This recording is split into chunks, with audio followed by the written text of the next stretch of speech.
సముద్రంలోకి తీసుకెళ్లి ప్రహ్లాదుణ్ణి ముంచేశారు. ముంచేసి ఆయన మీద పర్వతాన్ని పెడుతున్నారు. పెడుతుంటే ఆయన ఎంతో సంతోషంగా ఈ సముద్ర జలాలు కూడా ఆయనే పరమేశ్వరుడని శ్రీహరి శ్రీహరి అని పిలిచాడు.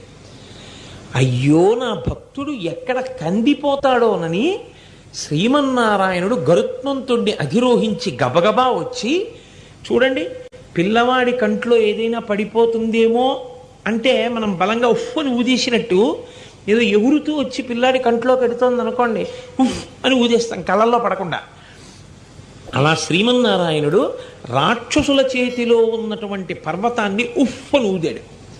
ఊదితే ఆ పర్వతం వెళ్ళి విశాఖపట్నం, విశాఖ సముద్రం, విశాఖ సముద్రనామం, ఆ సముద్రంలో ప్రహ్లాదుడిని ముంచారు.